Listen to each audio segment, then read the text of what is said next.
자, 신약성경 387페이지 베드로 후서의 말씀을 보겠습니다. 베드로 후서 3장 14절에서 18절까지의 말씀입니다.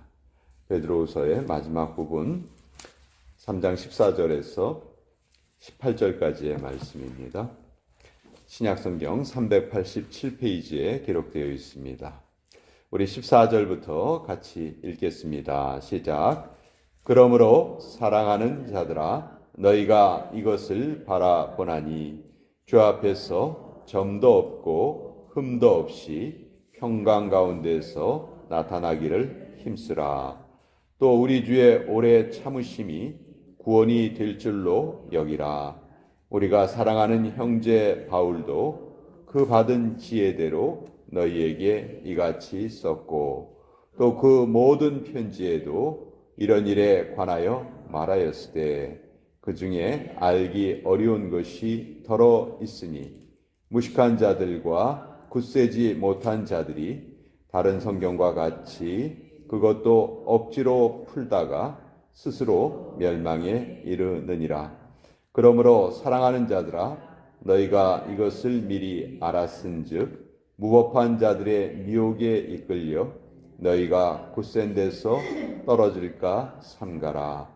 오직 우리 주 곧 구주 예수 그리스도의 은혜와 그를 아는 지식에서 자라가라. 영광이 이제와 영원한 날까지 그에게 있을지어다. 하나님의 말씀입니다. 아멘. 자, 이 세상에서 제일 무서운 사람이 책 한 권만 읽은 사람이란 말이 있습니다. 어떤 하나의 것에 몰두해서 다른 모든 것을 인정하지 않는 것이죠. 그런 것이 가장 잘못된 태도라는 것을 우리는 경험을 통해서 알 수 있는데, 오늘 이 베드로가 보낸 편지도 보면 여기에 억지로 하나님의 말씀을 풀려는 사람이 있다. 바울이 보낸 편지 중에 좀 해석하기 어려운 부분이 있다, 이렇게 말을 해요. 이 베드로 후서는 뭐에 대해서 지금 권면하고 있냐면 교회 안에 들어온 잘못된 이단의 가르침, 그것에 대해서 경계하는 그런 서신입니다. 근데 이 이단이라는 것이 다른 이자의 끝단자거든요. 그러니까 처음에 시작은 같이 해요. 예수님 인정하는 척 시작을 해요. 그러다가 마지막에는 예수님으로서는 부족해. 예수님 믿는 것만으로는 우리가 구원을 얻을 수 없어. 우리가 이것을 더해야 되고 저것을 더해야 돼.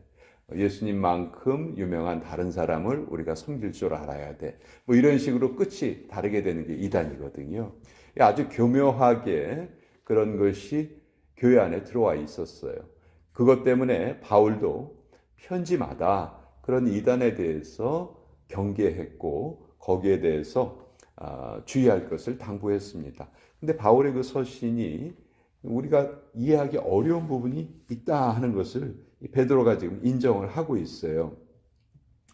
16절에 보시면 또 그 모든 편지에도 이런 일에 관하여 말하였으되, 여기에 이런 일이 교회를 어지럽히는 잘못된 이단 사상을 말합니다.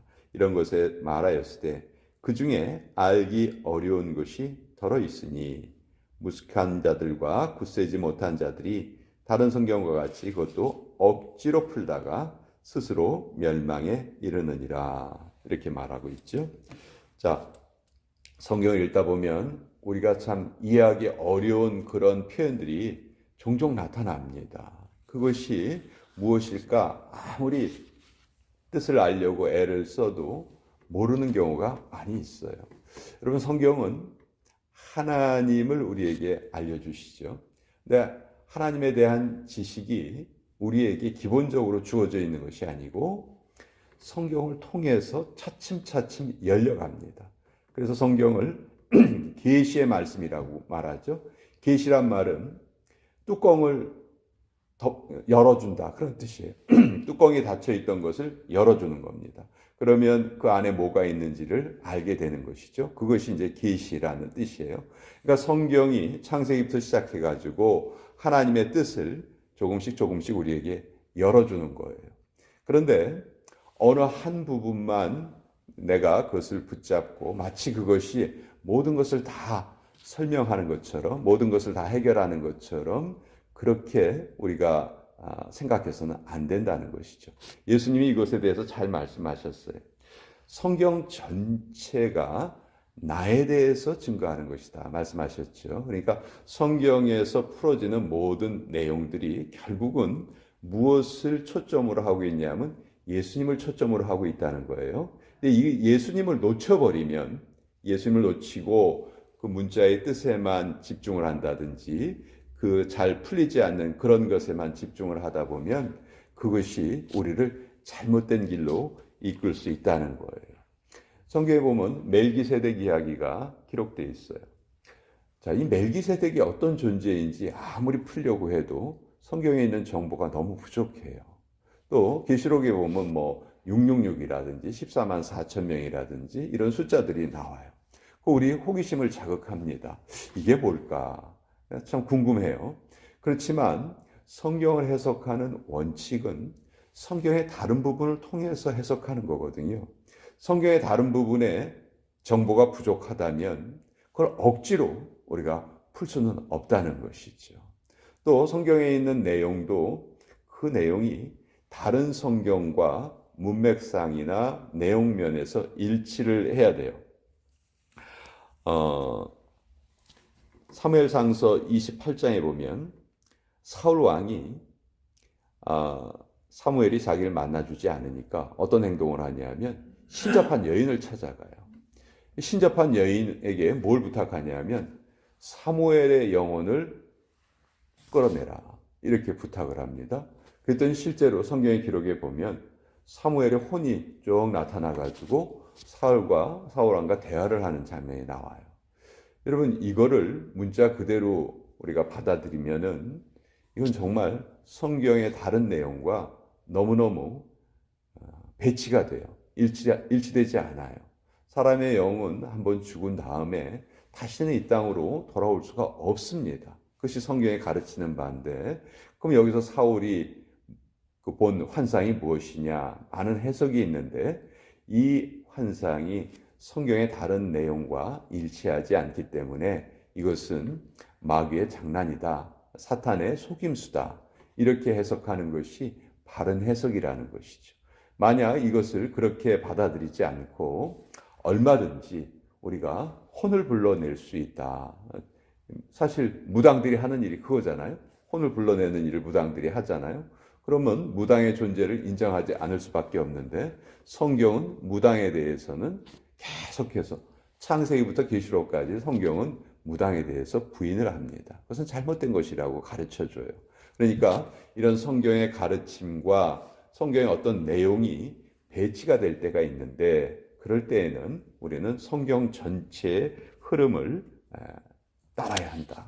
그 어느 한 구절에 내가 몰두해가지고 그것이 성경 전체를 대표하는 것처럼 그렇게 받아들여서는 안 된다는 것이죠. 그래서 성경을 균형 있게 처음부터 끝까지 전체를 먼저, 숲을 먼저 보고 그 다음에 나무를 하나하나 살피는 것이 더 중요하다는 것입니다. 근데 우리는 대개 거꾸로 하려고 하는 경우가 많아요. 나무에 집착해서 숲의 전체의 모습을 보지 못하는 경우가 많이 있는 것이죠. 그래서 성경은 가장 기본적인 것이 예수님이 하신 말씀이에요. 예수님이 하신 말씀과 또 성경 전체가 예수님을 증거한다는 그곳에 우리가 집중을 해서 그렇게 성경을 봐야 한다. 그래서 베드로도 우리에게 부탁하는 게 뭐냐면 18절에 오직 우리 주 곧 구주 예수 그리스도의 은혜와 그를 아는 지식에서 자라가라. 지금 베드로가 두 가지를 강조하고 있어요. 베드로는 사실 영적인 체험을 베드로만큼 많이 했던 사람 아마 없을 거예요. 예수님의 기적의 현장에 항상 있었고요. 전 세계에서 무리를 걸어본 사람이 딱 한 사람이 있어요. 누구예요? 베드로예요, 베드로. 베드로 말고는 무리를 걸어본 사람이 없어요, 역사상. 그렇죠?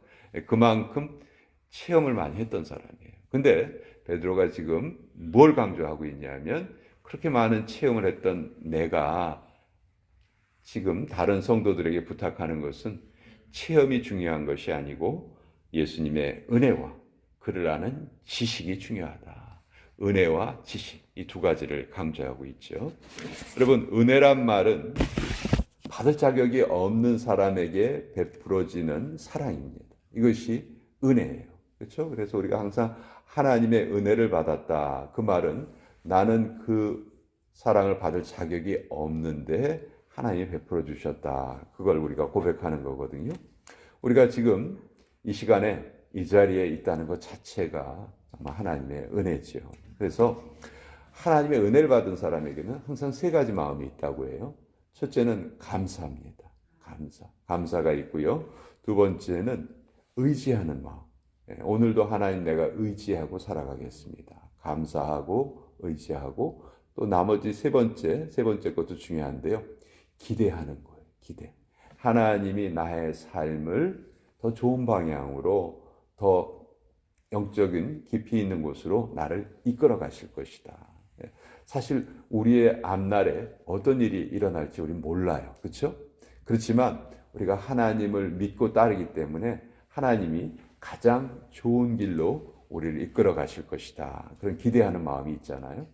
이 세 가지. 그러니까 은혜를 받은 사람은 감사와 의지와 기대가 있다. 오늘 내 삶에 이 세 가지가 있는가 우리가 살펴보면 돼요. 그리고 그 은혜와 함께 그를 아는 지식에서 살아가라.